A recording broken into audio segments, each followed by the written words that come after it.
Hey guys, it's Q&A Tuesday.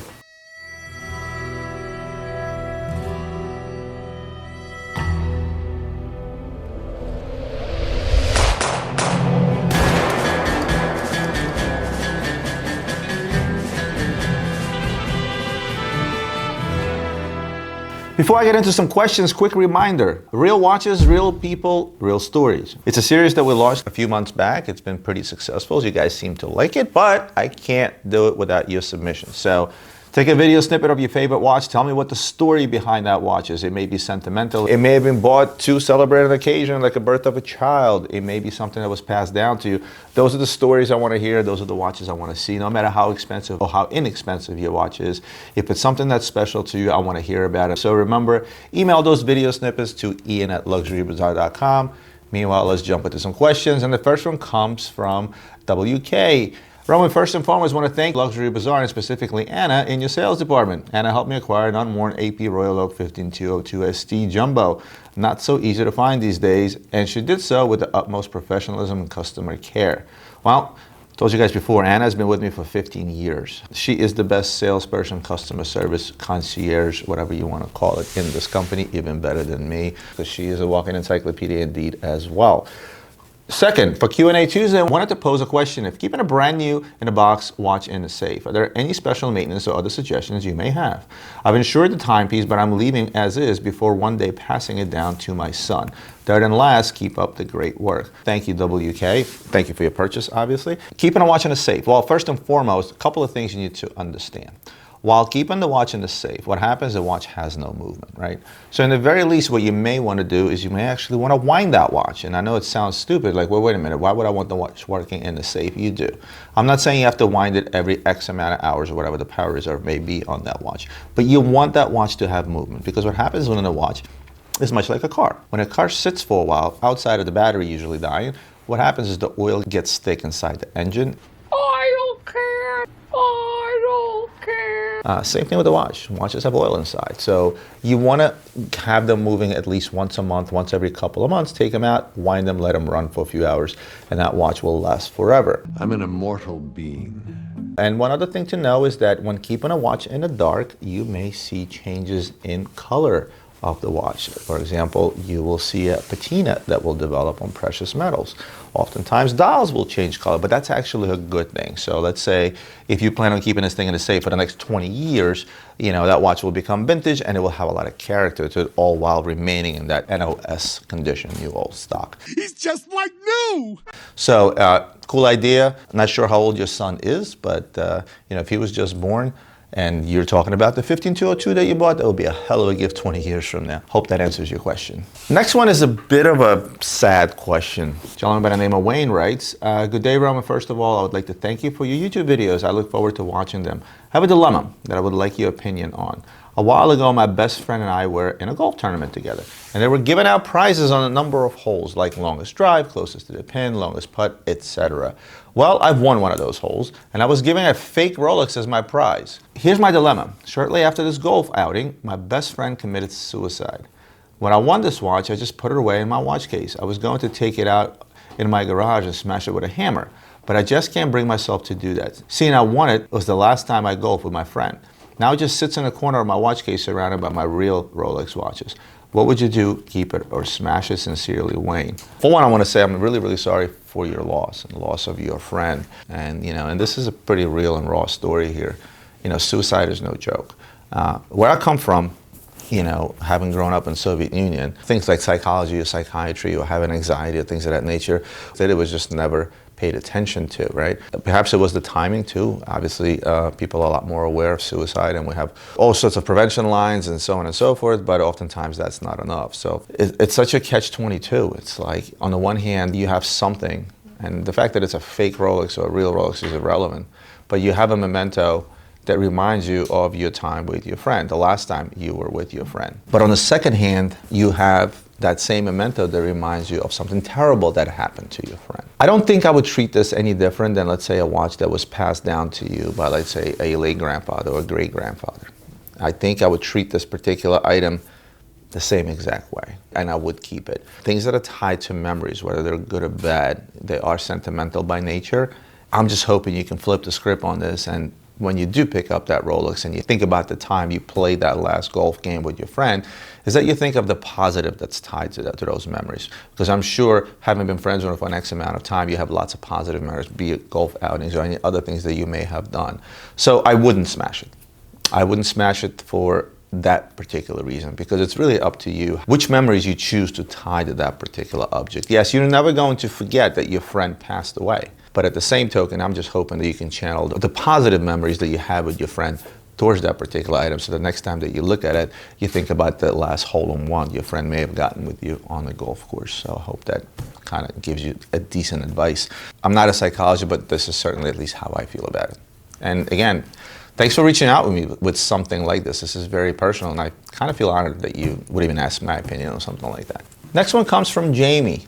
Jamie writes, "Hey Roman, goes without saying, thank you for the great content that you put out each and every week. I stumbled across your What's on My Desk videos and I was hooked. I now look forward to Tuesday and Thursday and never miss a video." Thank you, Jamie. Over the past couple of years, I've changed my video viewing. However, your channel is constant due to the honest and frank views and the insight you give, not only to the watch industry, but your own business. This is refreshing to see a successful businessman be so open without asking for anything in return. Again, thank you for the kind words. I've had a passion for watches as long as I can remember, from being 13, doing a paper round, and then a Saturday job saving half of my wages, which at 17 I had saved enough for a Breitling Super Ocean 2. 34 now, and it's still in my collection. That's awesome. Going back to Memento, this is actually really awesome. What I wish I still had is the very first Rolex that I bought. At the time I bought it, I had no idea I was going to be in the watch business. I later traded it up for a better watch, etc.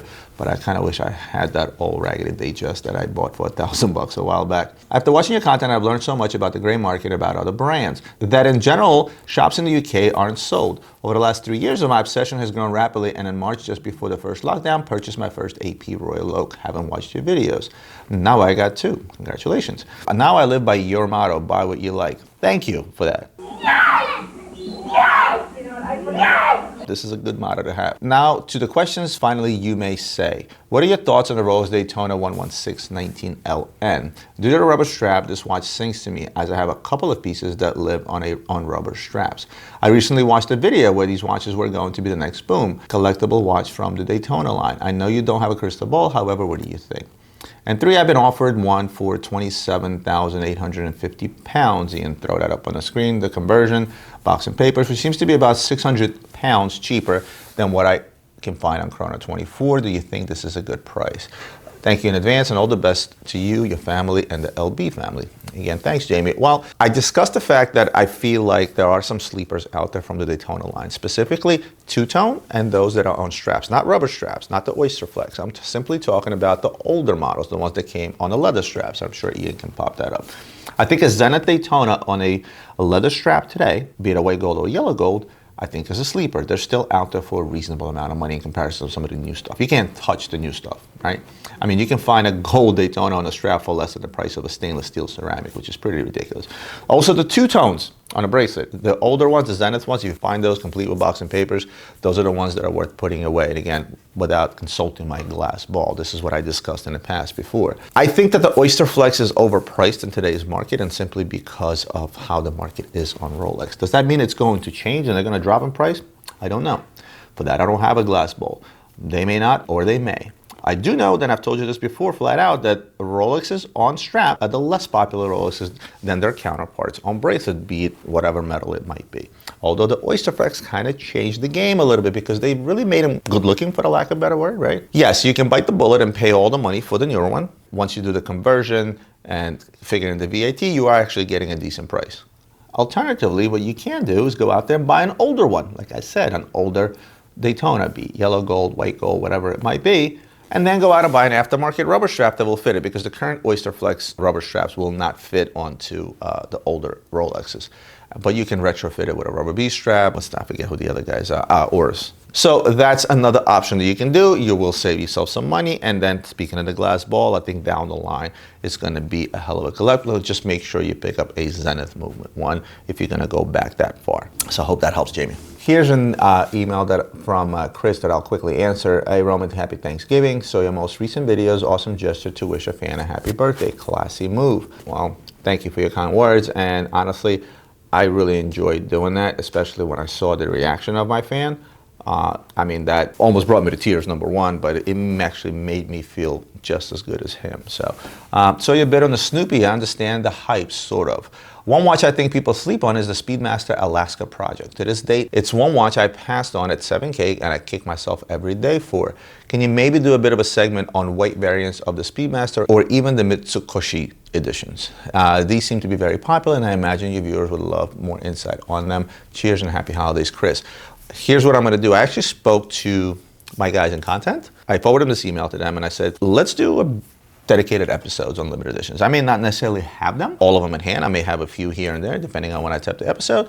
But nevertheless, it'd be cool to not just look at the Speedmaster Alaska Project, but I would probably pick the top, let's say the top 10 coolest limited editions that Omega Speedmaster did, right? I mean, they make a lot of limited editions, so I probably won't go through all of them, but in the very least, I can go through 10 of them, maybe put them in some kind of an order of what I think in terms of how they rank against each other.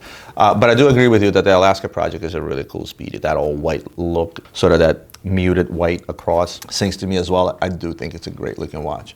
So Chris, I will get to this and I will make a separate episode. Here's an interesting email from a Mr. Sir. At least that's what his email reads. I was wondering your opinion on Chinese replica Rolexes and buying a replica to wear every day as a beater watch.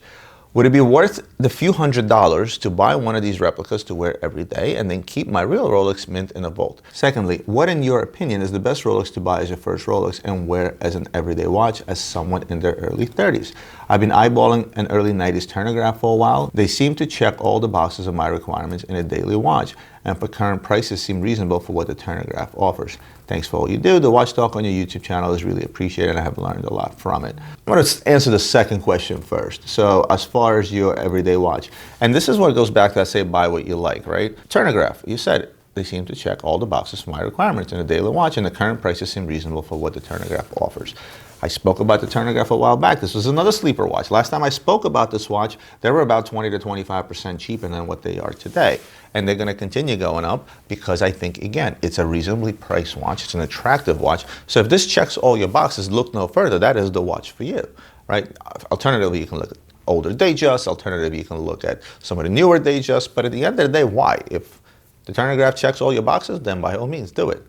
Now back to your replica question. The short of it, no. Why would you do that? Let me ask you a question in return, and I know kind of answering a question with a question. Picture yourself in a situation when you walk into a room and meet a guy like me. Well, I'm going to be able to know that your Rolex is fake from across the room, just because I have that type of knowledge. And there's lots of guys out there that will be able to tell a fake watch. And then I get into a conversation with you, and I'm looking at your Rolex, and all of a sudden you feel uncomfortable because you realize that I know that your Rolex is fake. And then picture yourself having to explain to a guy like me, I wear a fake as a daily beater, but I have a real Rolex at home. Baby, well, you know, this is a rental car. I really haven't been seeing anything in the garage. The same kind of thing. So the answer is absolutely not. Rolex is a daily beater, something that can withstand a daily wear.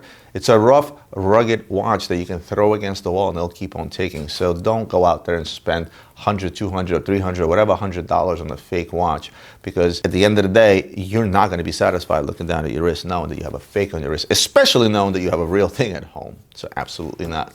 But thanks for the creative question. Here's a really good one from a young fan named Jack, I'm assuming by your email. Hey Rome, I love your videos and insights into watches and the watch market. I'm a 16-year-old watch lover and I recently started an Instagram account at Passionate Horology. Ian, throw that up on the screen. You know I love to give shout outs to my fans. So dedicated to independent watchmakers, lesser known brands, and watch lines that I think aren't appreciated enough. I know you don't usually speak about independence. My question for you today are about independent brands, more specifically independents that focus on more classic designs, attention to detail and finish, such as H. Moser, Atelier Chronometre Barcelona, Durham Blue and Son, as opposed to more flashy brands like Arm & Storm or Romain Jerome. My question is, why do most independent brands sell their watches direct to consumer instead of the usual distribution channels such as ADs and other retailers? Is that because they're much smaller so they need to keep all the profit to stay alive, or maybe because they don't need ADs to get customers? My second question is, do you often see independent watches end up in the gray or pre-owned market? If they come up, how fast do they sell? And is that the same for highly complicated pieces? And my third question is a little bit different of a topic. But what do you think brands should do to market their brands so more people know they exist, especially independents and smaller brands? Sorry for the super long email. Stay healthy and keep up the great work. Well, thanks for the questions. Let me go through this very quickly. I do talk about independence. I've talked about independence quite a lot. In fact, anytime I get a chance to show one, when I have one in stock, I do show it off. As far as the brands that you mentioned with attention to detail, etc., one thing I don't want you to do is think that the big boys don't pay attention to detail. Everybody pays attention to detail, right? There is an aura about independence that they painstakingly put each watch together by hand, etc., and therefore there's more attention to detail. I think the best independent out there that has the highest quality watchmaking today, in my opinion, is going to be Grubel Forze. I think that their attention to detail, to the accuracy, to finishes is second to none. I don't think there's anybody out there today that comes close. So yeah, in some cases that is true. Flashy like Arm & Storm and Romain Jerome, everybody has their gimmick. Well, Romain Jerome is not around anymore, as we know. Arm & Storm, again, a bit more funkier, flashier. Again, it depends on what their clientele that they're trying to go after, right? Are they going after somebody who's ultra conservative, or are they going after somebody that wants something different and flashy on their wrist, right? Much like Richard Mille started, right? As far as their distribution is concerned, here's the thing. Perhaps they do need all the profit. They don't want to share, they don't want to sell their brand at 50 off to an authorized dealer so that the dealer can then mark it up, right? But secondly, you have to consider the fact that the authorized dealer is a customer to a brand, whichever brand it may be it an independent or a bigger brand. At the end of the day, they still have to have the ability to sell to an AD. And let me tell you something, authorized dealers right now are not doing all that hot. I'm not talking about the ADs that have Patek and Rolex, right? Or let's say Omega for that matter, or maybe even Richard Mille, right? I'm talking about guys, you know, your average ADs that have all these other lines that they're carrying. And you're gonna have a hard time as an independent today to sell a line to somebody like an AD. Lines usually have what's called an opening order, right? And those opening orders don't start in $20,000, they start in hundreds of thousands of dollars. So let's say, I don't know what the opening order is for H. Moser, but I would imagine it's a couple of $100,000 to be able to put those into your showcase. And I can't think of an AD today that would be brave enough to take on those brands, considering they have all these other major brands or more known brands that are not really selling all that well retail, because they're now competing against guys like us. They're now competing against factory boutiques. I told you guys before, I think ADs are being squeezed from both ends right now. So that's another thing you have to consider. So there's a lot of factors that go into that question, and I'm sure there's many more that I may have missed, but this sort of kind of gives you a general idea. What do I think brands should do to market their brands so more people know they exist, especially independents and smaller brands? Well, the more money you spend on marketing, effective marketing, good marketing, the more you're gonna pull out of it. I mean, in a perfect world, I would tell, you know, H. Moser to get kick-ass ambassadors, right? But they get to be expensive, right? A lot of these independents tend to keep small budgets in terms of their expenses. You have to balance things out. So I hope all this answers your question. Here's a good question from Jason. Roman, thanks for the many hours of enjoyment and education on many types of watches and their history. I have been a fan for a long time and still can remember the early episodes when you still found time to shave. That's absolutely awesome. That means you go to the very beginning. I don't know if it's a midlife crisis thing or whatever it might be, or maybe I'm losing hair up here, so I figured I'll make it up for it down here. So the question is about Lange Söhne watches, which is, and you say that the Lange Söhne range are beautiful pieces of art, whether it's the back or the front that you're looking at. My question is this. I do like the Lange one, but have you had much experience or ownership with the Glashütte original Pano series, either the Lunar or the Reserve? There's also the Panomatic and so on. Your thoughts? When comparing the back, the Geo has a nicer display and the face appears softer than the Lange Söhne one. I've tried to look back through the many videos you have posted, but cannot find anything substantial on Geo. Being in Australia, the ALS 1 is more than twice the price of the comparable Geo. Is it really twice as good? Your thoughts, Jason. I spoke to you about Glashütte versus Lange. There was an episode out there you can try to find it and link it below. Both come from the same place, right?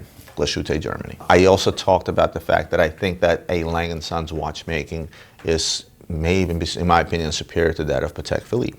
I've also told you that I respect German watchmaking. They're the only ones out there that managed to survive in a pool of the Swiss boys, right? I mean, if you're anybody who's anybody, you're in Switzerland. How many times guys out there go out there, open up a new watch company, but they won't do it in their own country. They'll get out to Switzerland and open up a company there just to be dubbed a Swiss-made watch. There's a reason for that.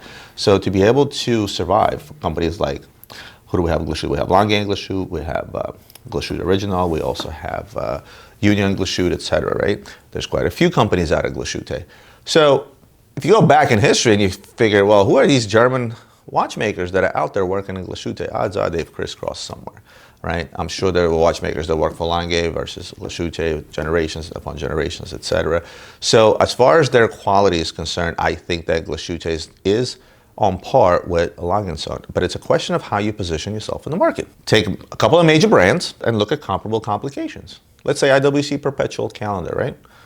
It's going to run you in the realm of $30,000 again if we're talking retail prices. Look at a Perpetual Calendar from Audemars Piguet. Audemars Piguet perpetual calendars are going to run you double that. You look at Patek, same exact thing. So at one point, these watches were out there. They were priced a certain way, and they hit the market at a certain price range. And then the prices climbed over time as popularity climbed, as inflation hit, et cetera, et cetera. And you end up, in the long run, you end up with a brand that's priced one way versus a brand that's priced another. And Lange Söhne priced himself out of the gate a lot more expensive than Glashütte. So it seems like, oh, Lange should be twice as good as Glashütte, but it's a question of perception. I've had plenty of experience with Glashütte watches. I've sold plenty of Glashütte watches. Recently, they haven't been the most popular, but I will tell you this, at the time when they were popular, I've never had a Glashütte come back. I don't remember having an issue with a Glashütte watch.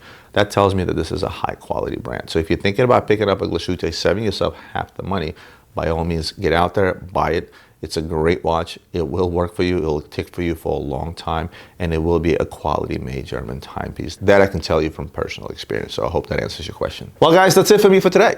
I want to thank you for tuning in. As always, email more questions to roman@luxurybazaar.com. This is what makes these episodes possible. Like, subscribe, hit the share button. This is what helps my channel grow organically. Other than that, I'll see you guys next Tuesday.